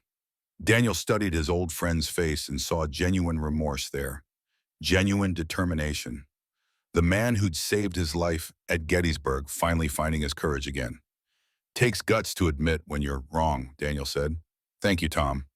They shook hands, and something that had been broken between them began slowly to mend.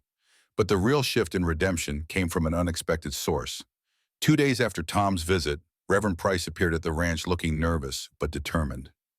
"Mr. Fletcher, Miss Hayes," he said, twisting his hat in his hands, "I've come with a proposition from the church board. We'd like to offer Miss Hayes the use of the old schoolhouse to set up a clinic where she can help people who need medical care but can't afford Dr. Cole's fees." Emma's eyes went wide. A clinic for me. You've proven yourself, Miss Hayes. What you did for James Warren, that wasn't luck. That was skill and knowledge. The town needs someone like you. Dr. Cole has agreed to supervise you, teach you what he can when he's available. It won't be official medicine, but it'll be something, if you want it. Emma looked at Daniel, questions in her eyes. He nodded, smiling despite himself. There's one condition, Reverend Price added quickly. Mrs. Blackwood can't know I was involved in this decision. She's already, well, her position in the community has changed significantly. I don't want to make things harder for her. Daniel respected that. Kicking someone when they're down wasn't his style, even when they deserved it. We accept, Emma said, her voice strong and clear. And thank you, Reverend, for standing up for what's right. After he left, Daniel and Emma stood in the yard watching the sun set over the prairie. The future stretched out before them, uncertain but full of possibility. Things are changing, Emma said softly. Yes, Daniel agreed. They are. And for the first time in 3 years, Daniel Fletcher looked forward to tomorrow. The gifts started arriving the next morning. Not grand gestures or expensive items, but the kind of offerings that spoke louder than words ever could. A jar of honey from the Petersons, who'd lost 2 children to scarlet fever 5 years ago and understood the value of someone who knew healing. Fresh eggs from old widow Larson, delivered without comment, but with eyes that held gratitude for something Emma had done that Daniel didn't know about. A side of bacon from the railroad worker Mr. Chen wrapped carefully and left by the barn door. Daniel accepted each offering, storing them in the pantry, understanding what they really meant. These weren't just thanks for saving James Warren. They were statements, declarations of loyalty from people who'd been invisible to Redemption's respectable society, who'd been ignored by Mrs. Blackwood's charity because they didn't fit her definition of deserving. They were choosing sides, and they were choosing Emma. The economic pressure that had been strangling Daniel's business began to ease. Mrs. Porter's prices returned to normal, though her manner remained cool. The blacksmith suddenly found time to repair that plow blade. Supply orders started arriving on schedule again. It wasn't forgiveness, it was pragmatism. Half the town had turned against Mrs. Blackwood after Maggie Warren's testimony, and merchants couldn't afford to alienate customers in a territory where every dollar mattered. But the real change came from an unexpected direction. On Thursday afternoon, Wade Morrison appeared in Sheriff Tom Bradley's office, accompanied by his lawyer, and looking like a man who'd swallowed something bitter. Tom rode out to the ranch that evening to deliver the news personally. Morrison admitted to the cattle theft, Tom said, standing on Daniel's porch with his hat in his hands. Paid a fine, and he's returning your 5 head plus 2 more, as restitution. Said it was his men acting without his knowledge, but we both know that's horse manure. Daniel felt satisfaction, cold and sharp. What changed his mind? Morrison's not the type to admit defeat. His wife found out. Turned out she's friends with Maggie Warren, heard the whole story about James. When she learned what Morrison's men had done, trying to drive you out over the Emma situation, she gave him an ultimatum. Make it right or she'd leave him. And Morrison loves his wife more than he loves his pride. Huh. Daniel hadn't expected that. Good for Mrs. Morrison. And there's more. Tom shifted his weight, uncomfortable. Mrs. Blackwood, she's been removed from her position as head of the church auxiliary, voted out by the other women. Sarah Bartlett led the charge. Daniel remembered Sarah Bartlett, a quiet woman who'd lost her husband to a mining accident 3 years back. Never thought Sarah had that kind of steel in her. Neither did anyone else, but she stood up in front of the whole auxiliary and said she couldn't follow someone whose judgment had nearly killed a child. Half the women walked out with her. They're forming a new group, one focused on actual charity instead of social control. Tom looked out at the prairie at the sunset, painting the sky in shades of gold and crimson. You changed things here, Dan, you and Emma. Made people see that respectability isn't the same as righteousness. We just did what was right.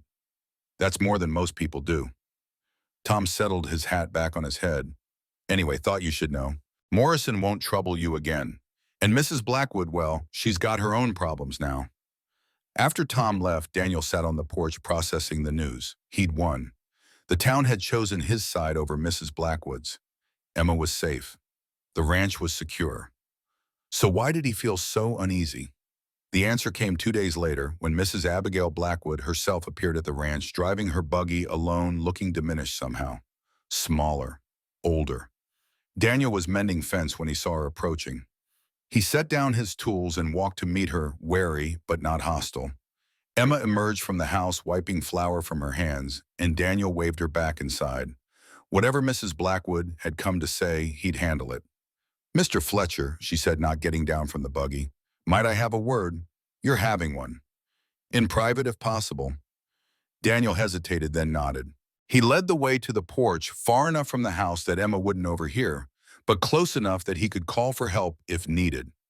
Not that he expected violence from this woman, but he'd learned in the war that desperate people did unpredictable things. Mrs. Blackwood climbed down from the buggy with stiff movements, and Daniel noticed for the first time how frail she looked. The armor of righteousness that had made her seem formidable was gone, leaving just a tired woman in a black dress. "I didn't come to argue," she said, settling into the porch chair without being invited. "Or to apologize, though I probably should. I came to tell you the truth. The truth I've been hiding for 20 years. Daniel leaned against the porch rail, arms crossed, waiting. "I had a daughter," Mrs. Blackwood said, her voice flat and distant. "Elizabeth. She died when she was 12 years old. It was 1865, near the end of the war. We were living in Kansas then, before we came to Wyoming." She paused, staring at her hands folded in her lap. Daniel said nothing, sensing this was a story that needed to come out in its own time. Elizabeth got sick, stomach pain, fever. The symptoms were similar to what James Warren had, though I didn't know the proper name for it then. There was a doctor in town, but I thought I knew better. I'd learned healing from my mother, you see. Herbs and poultices, home remedies that had worked for generations. Daniel felt something cold settle in his stomach. He could see where this was going. I treated her myself, refused to call the doctor because I was too proud, too certain that my mother's knowledge was sufficient. I prayed, I used every remedy I knew, and I watched my daughter die screaming in agony over the course of 3 days. Mrs. Blackwood's voice never wavered, but tears ran down her weathered cheeks. By the time I finally called the doctor, it was too late. He said if I'd brought her in and at the first sign of illness, he could have saved her.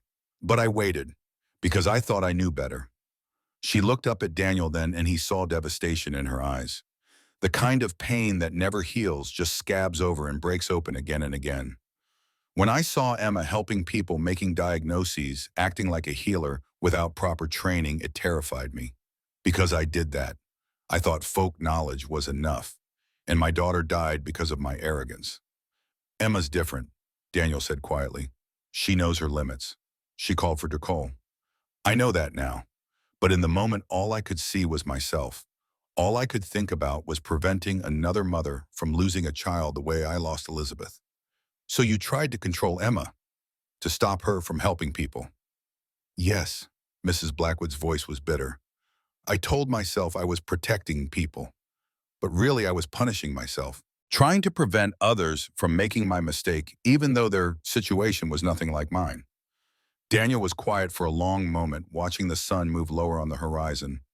He'd seen enough death in the war to understand guilt, to know how it could poison a person from the inside, turning them into something they never meant to be. "I'm sorry for your loss," he said finally. "Truly. But your guilt doesn't give you the right to control other people's lives." "I know." Mrs. Blackwood stood smoothing her skirts.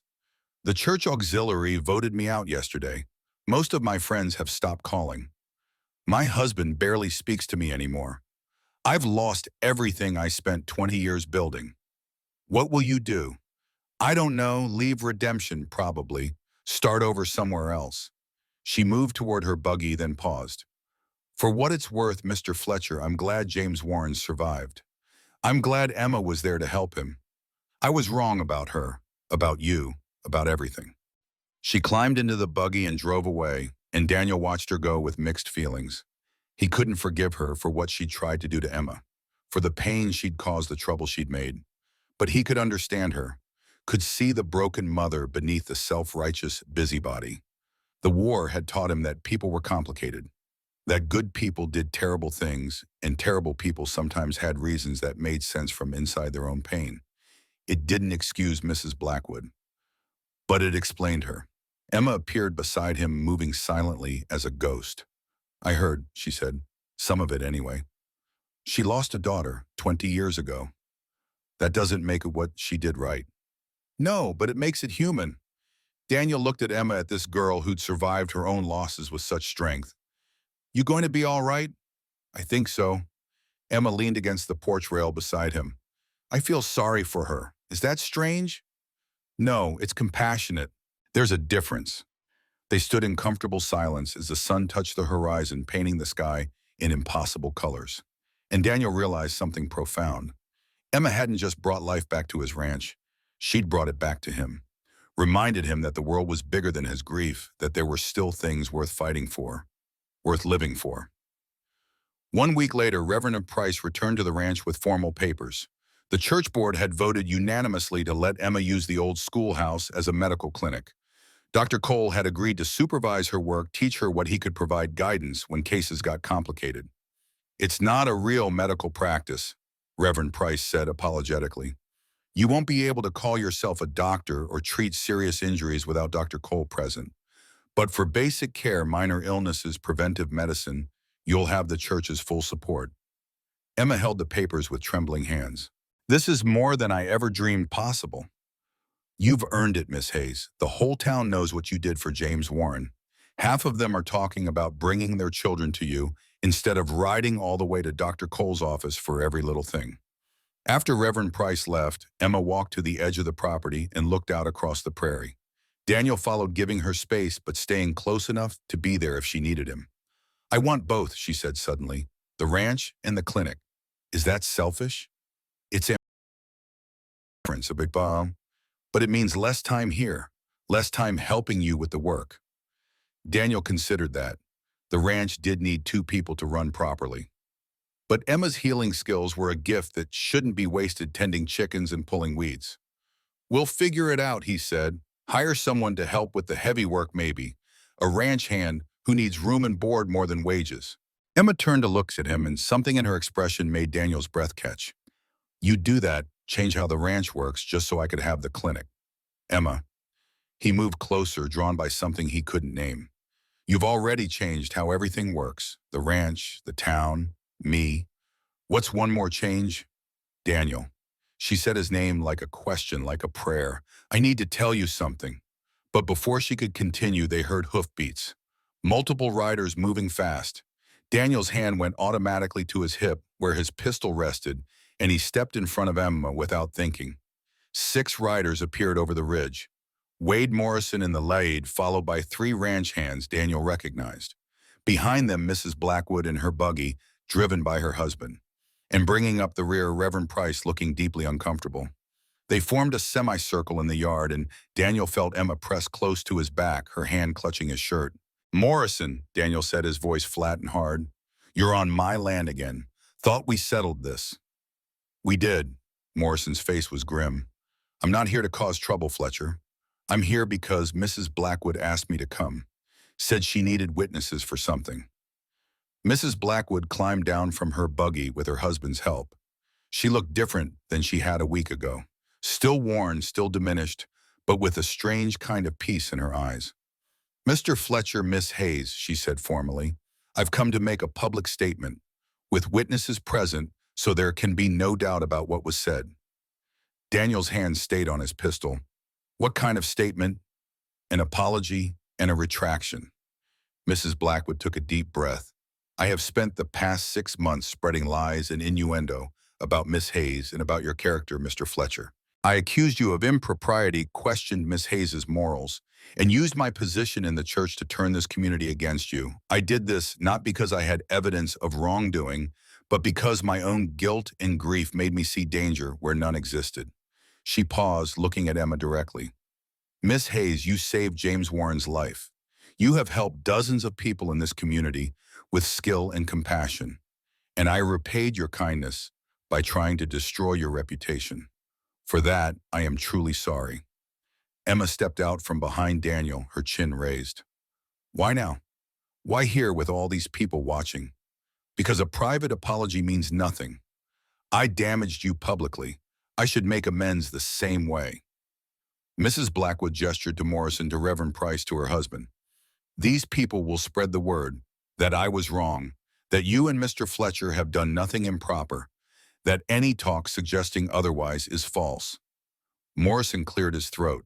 For what it's worth, Fletcher, I'm sorry too. My men shouldn't have stolen your cattle.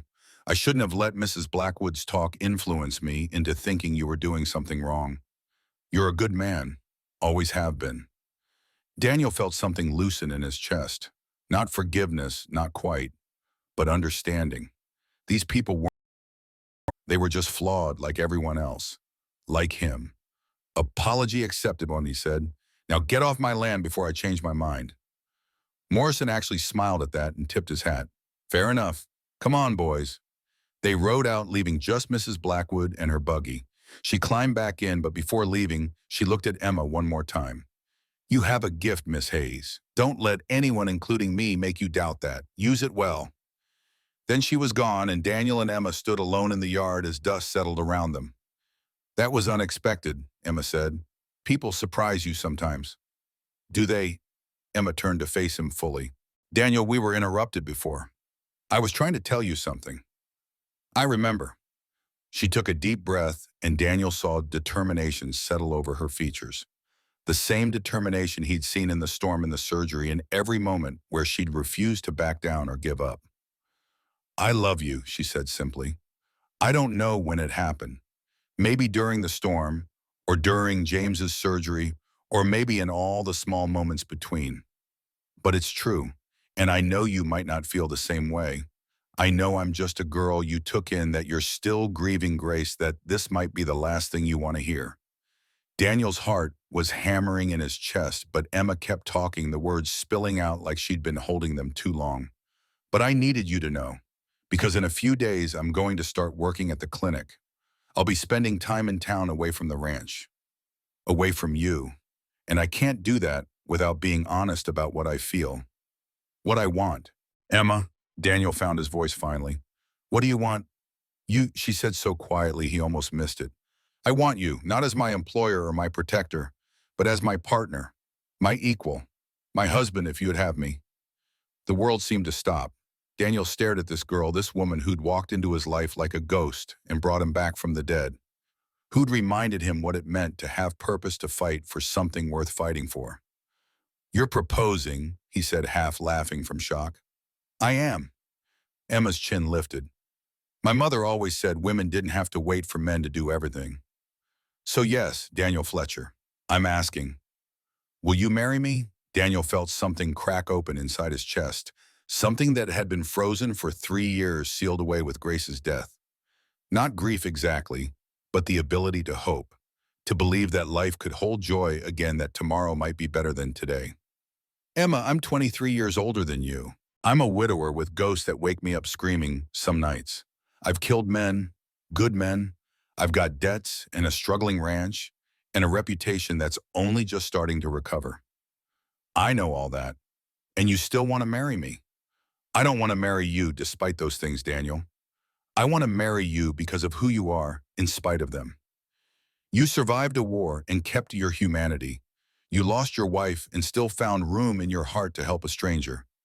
You're the strongest man I have ever known. And yes, I want to marry you. Daniel looked at her, really looked at her, and saw the truth written in every line of her face. This wasn't gratitude or dependency. This was love. Real clear-eyed, chosen love. I was going to ask you myself, he admitted, had a whole speech planned about how you'd brought me back to life, how you'd reminded me what it meant to have something worth protecting. But you beat me to it. Emma's eyes went wide.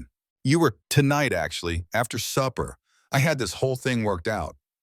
He laughed, and it felt good. Felt like shedding weight he'd been carrying too long. But your way's better, more honest. Is that a yes? Daniel pulled her close, wrapping his arms around her, and felt her heart beating against his chest. Yes, 1,000 times yes. The kiss was gentle, careful, a promise more than a passion. And when they pulled apart, both of them were crying tears of relief and joy, mixing together under the Wyoming sky. We'll need to do this right, Daniel said. Talk to Reverend Price, have a proper wedding. Small, Emma said. Just people who matter. Agreed. Daniel tucked a strand of hair behind her ear. Emma, I can't promise you an easy life. The ranch is hard work. The town might still talk. And I'm not Grace. I can't be the same kind of husband I was before. I don't want you to be, Emma said firmly. I'm not Grace either. We're starting something new, our own story, and that's exactly what I want. They stood on the porch as the sun set, holding each other, and Daniel felt peace settle over him for the first time since the war. Not the peace of silence and solitude, but the peace of partnership, of knowing you weren't alone anymore, of having someone worth living for. The wedding took place on a cold November morning when the first snow had started to dust the prairie with white. They held it at the ranch with Reverend Price officiating and a small gathering of people who actually mattered. Sheriff Tom stood as Daniel's witness, looking proud and a little misty-eyed. Maggie Warren stood for Emma with James beside her, healthy and whole. Dutter Cole attended bringing medical texts as a wedding gift. Old Widow Larson brought enough food to feed an army. Even Morrison and his wife came bearing a fine wool blanket as peace offering. Mrs. Blackwood didn't come. Daniel hadn't invited her, and honestly, he was relieved. Some wounds needed time to scar over before they could be poked. Emma wore a dress she'd sewn herself from the blue fabric Daniel had bought her months ago. Simple but beautiful. Daniel wore his best shirt, the one Emma had mended so carefully that you couldn't see the repairs unless you knew where to look. Reverend Price spoke about new beginnings and second chances, about how God worked in mysterious ways, bringing people together when they needed each other most. It was standard wedding talk, but standing there holding Emma's hands, Daniel felt every word in his bones. Daniel Fletcher, Reverend Price said, do you take Emma Hayes to be your lawfully wedded wife? I do, and he meant it with everything he had. Emma Hayes, do you take Daniel Fletcher to be your lawfully wedded husband? I do. Emma's voice was clear and strong, and her eyes never left Daniel's face. Then by the power vested in me, I now pronounce you husband and wife.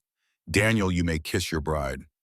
The kiss was deeper than their first one, full of promise and hope, and the strange, terrifying joy of starting over. The small crowd cheered. Tom clapped Daniel on the back hard enough to hurt. Maggie hugged Emma and cried happy tears. And for a few hours they celebrated. Ate Widow Larson's food, drank the whiskey Tom had brought, listened to Dr. Cole tell stories about medical school that made everyone laugh, watched James Warren run around the yard with boundless energy, living proof that sometimes against all odds, things worked out. As the sun began to set, the guests departed, leaving Daniel and Emma high alone in the house that was now truly theirs. Not his house where she worked, but their home. That night, lying in bed with Emma asleep beside him, Daniel thought about the journey that had brought him here. The war, Grace's death, 3 years of grief and isolation. The girl in the root cellar who changed everything. He thought about legacy, about what a man leaves behind when he's gone. It wasn't the ranch, he realized. Wasn't the land or the cattle or even the house. Legacy was the lives you touched, the people you helped, the world you left a little better than you found it. Emma had shown him that, had reminded him that survival wasn't enough, that living meant fighting for something bigger than yourself. And maybe that was the point. Maybe that's what Grace's death had been preparing him for.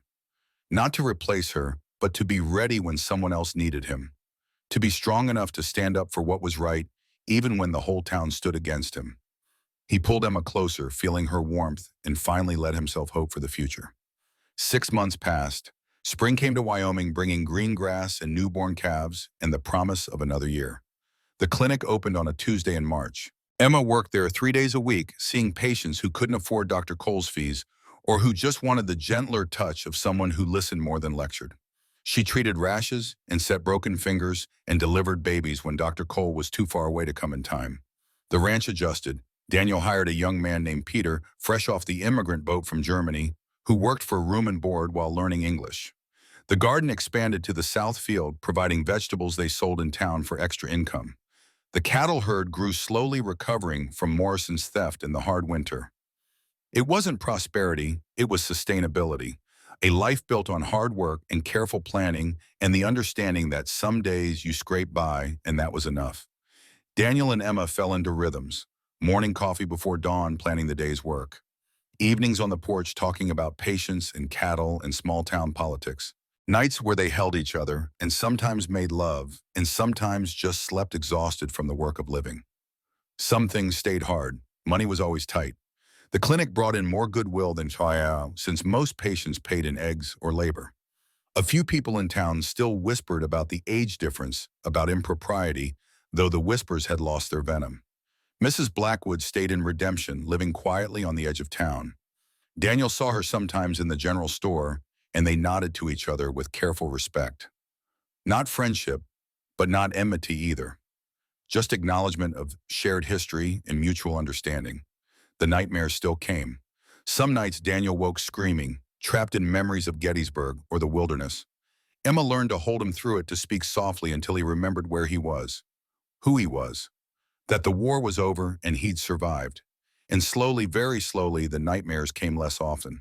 On a warm evening in early May, 6 months to the day after their wedding, Daniel and Emma sat on the porch watching the sun paint the prairie gold.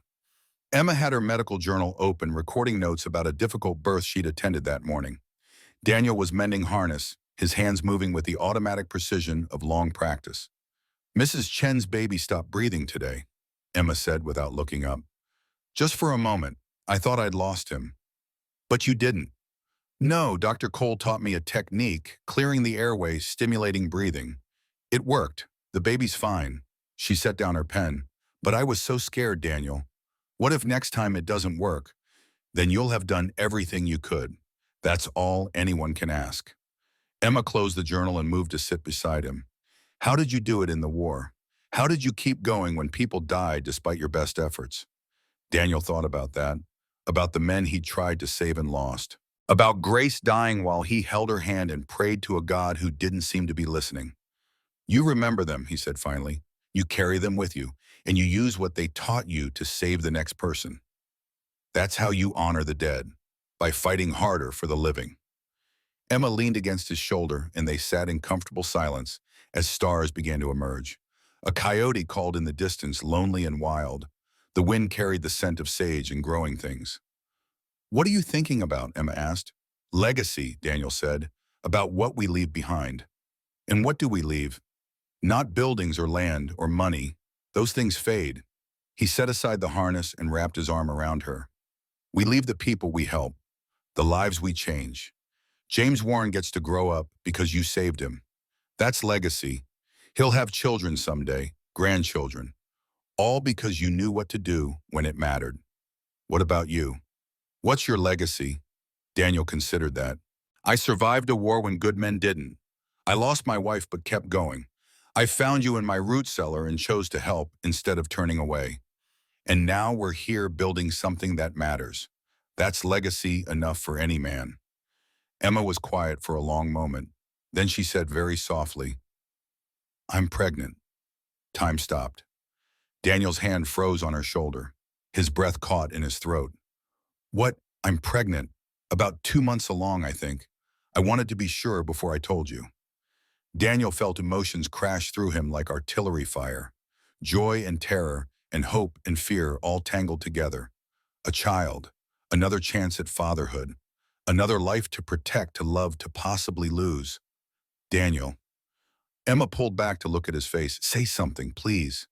"I'm terrified," he admitted. "Grace and we never had children. I always wondered if it was my fault, if the war had broken something in me. And now the thought of you going through childbirth, of something happening to you. Dr. Cole will be there. I'll be there. Women have babies every day, Daniel." "I know, but knowing doesn't help." He pulled her close again, holding her like she might disappear. "I can't lose you, Emma. I barely survived losing Grace. If I lost you too." "You won't," Emma's voice was firm. "I'm young and healthy, and I know more about childbirth than most women. And I'm not going anywhere. You're stuck with me, Daniel Fletcher." He laughed, though it sounded more like a song. "Promise me something." "What?" "Promise me you'll fight, no matter what happens, no matter how hard it gets. Promise me you'll fight to stay with me." "I promise." Emma took his face in her hands, making him look at her.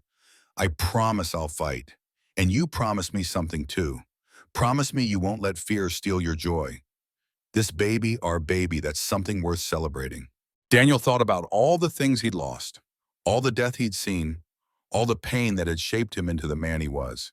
And then he thought about Emma, about second chances, about how life kept offering opportunities to choose hope over despair, Love over isolation, future over past. I promise, he said. I promise to try me. They sat on the porch until full dark, holding each other, talking about names and cribs and all the ways their life was about to change. And Daniel Fletcher, veteran of a terrible war, widower rancher, felt something he'd thought lost forever. Absolute, terrifying, wonderful hope. The prairie stretched out in all directions, vast and unforgiving. But inside the circle of lamplight spilling from their house, there was warmth, partnership, love strong enough to weather whatever storms came next. Daniel had spent 3 years dead inside, just going through the motions of living. But Emma had brought him back. Not by replacing Grace, but by giving him new purpose, new reasons to fight. And their child growing inside her was the ultimate legacy. Not buildings or money or land, but life itself, continuing, growing, reaching toward the future with small, stubborn hands. "What are you thinking now?" Emma asked, reading his face in the lamplight. "That I'm the luckiest man alive," Daniel said. "That I don't deserve you or the second chance, but I'm grateful for both." "You deserve everything good, Daniel. You've earned it through blood and pain, and choosing to keep going when stopping would have been easier. We've both earned it." "Yes," Emma agreed, "we have." The wind picked up, carrying the promise of rain. Tomorrow would bring work, the ranch, the clinic, the 100 small tasks that made up a life. But tonight they had this, each other, hope for the future, a legacy being built one day at a time. Daniel Fletcher had been a soldier, a husband, a widower, a survivor. And now, impossibly, he was becoming something he'd never expected to be again, a father. The thought terrified and thrilled him in equal measure. But sitting there with Emma, feeling her warmth, her strength, her absolute certainty that they would be all right, he let himself believe. They would be all right. They would build this life together one day at a time. And that was enough. More than enough. It was everything. The stars wheeled overhead, indifferent and eternal. The prairie slept under their light, waiting for dawn. And in a small ranch house 5 miles from anywhere that mattered, two people who'd lost everything found something neither had been looking for. Home. Not a place, but a person. A partnership. A promise that no matter what came next, they wouldn't face it alone. Daniel pulled Emma to her feet, kissed her forehead, and led her inside. Tomorrow would come soon enough, bringing all its challenges and joys. But tonight they had each other. And in the end, that was all any soldier ever really fought for. Not glory or honor or country, but the people worth coming home to. Emma was worth every battle, worth every scar, worth every hard choice that had led him here. And as he closed the door against the night, shutting out the darkness, Daniel made one final promise to himself. He would be worthy of this gift, this second chance, this woman who'd chosen him despite everything, who'd seen his broken pieces and loved him anyway. He would be the man she deserved, the father their child needed, the partner who stood beside her through whatever came next. Not because it was easy, but because it was right. And Daniel Fletcher had learned through war and loss and the slow, painful process of healing that doing what was right mattered more than doing what was easy. It was the only legacy that truly mattered, the only one worth leaving behind.